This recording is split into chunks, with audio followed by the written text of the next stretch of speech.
We have received new leaks in relation to the brand new Multiversus character coming out in a few weeks, being Rick Sanchez from Rick and Morty. Personally, this is a character that I'm really looking forward to see, and in today's video I will be showing you some of the new leaked information we have about this character, from his personal leveling up battle pass to also some gameplay. Now the first thing I need to say is this information is all coming from In the Shade MV on Twitter, so the link to their Twitter account will be down in the description. Full credit goes out to them, but I just want to share it with you guys. And also, if you're new here, be sure to subscribe. We are on the road to hitting 1,000 subscribers. We're nearly halfway there. I very much appreciate it, as we are going to be continuously uploading videos about Multiversus leaks, guides, tips, tricks, and just Multiversus content. Anyway, not gonna keep you any much longer. Let's get right into it. The first thing I'm going to go over is when will Rick Sanchez release. Now, there is no definite release date. From my understanding, was supposed to come out with season 1, and I don't know if you would classify what we have in Multiversus right now as season 1, but they did also add in the fact that we are going to be getting every 2 weeks a rotation of characters in the game that will be free. And I saw some theories on Twitter and overall on the internet that characters will be also releasing every 2 weeks. Now, on top of Rick, we are supposed to be also receiving Morty. Now, I don't know if Morty will be coming out before Rick,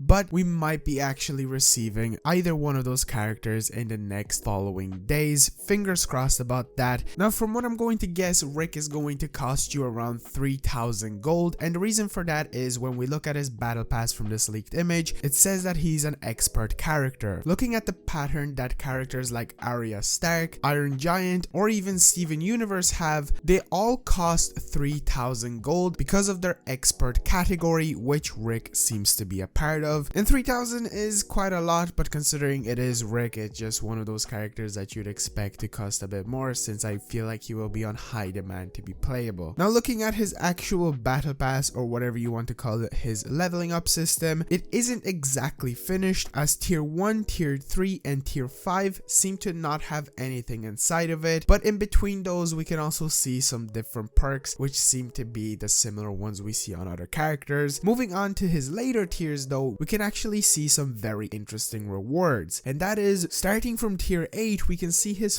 first signature perk, which is called, literally, it's called the Buddy System Morty. Allies that are knocked back into portals have their hit stun negated and velocity reduced. That's what that perk is going to be doing. Moving on further, the perks are very similar to the usual ones, with tier 10 and tier 15 also not having anything in it. But the most interesting thing with Rick is the fact that tier 12 seems to have an emote, and also tier 14 has an actual outfit different style to him that you can get. Now, from my understanding, there is no character currently out in the game that actually rewards you with something inside of the battle pass that isn't, let's say, an icon or some different rewards. This is an actual full-on outfit that you can change up his style, which lets me to move on to the next thing, and that's talking about the 3 different or even 4 different outfits that Rick is going to have. The first one is the normal look that he has in the show with the lab coat and just looking like Rick, and the next one is going to be the actual one that we see in that battle pass, being the mech suit. A different one is also the SEAL team suit, and lastly there's going to be a Pickle Rick outfit, which if you don't know about Pickle Rick, you obviously know about it. Like it took over the internet at one stage. Now that's kind of it for just the character based stuff. There's also 2 different gameplays that I'm able to show you. Now, once again, full credit goes out to In the Shade MV. If you want to check out this gameplay yourself and not just on this video, the link will be down in the description. Now, looking at the gameplay itself, dissecting it, it looks a lot like a combination of different characters we already have in a game, which I expected, but I was hoping for something a bit more original. Even though it does make sense, having things like his portal allowing you to walk through it and maybe even bash enemies through it, it seems a lot like what Bugs Bunny is already able to do by digging a hole in the ground. Also, the fact that he shoots his blast or his portal gun, it seems a lot like what Rain Dog or even LeBron James can do with the ball. It's just a normal shooting thing. Now, what does stand out for me is the fact that for some odd reason you can turn characters into a mini rain dog, or at least a mini version of the characters. I don't know if that's just an unfinished thing and just defaults to the rain dog, or the fact that you will actually always be able to change a character into a small version of him. That's probably the most original and cool thing with Rick, and the fact that you can play as, you know, pick a Rick, and the fact that we're also gonna have one of the actual maps dedicated to Rick and Morty show, which we've already seen in trailers, but it's just neat to see, and I'm really excited for Rick himself. Now, I will be covering another video if we do have leaked information on Morty, but as of right now, Rick seems to be the one that has the most amount of stuff, and I've said Rick a lot in this video. Anyway, if you guys did enjoy it,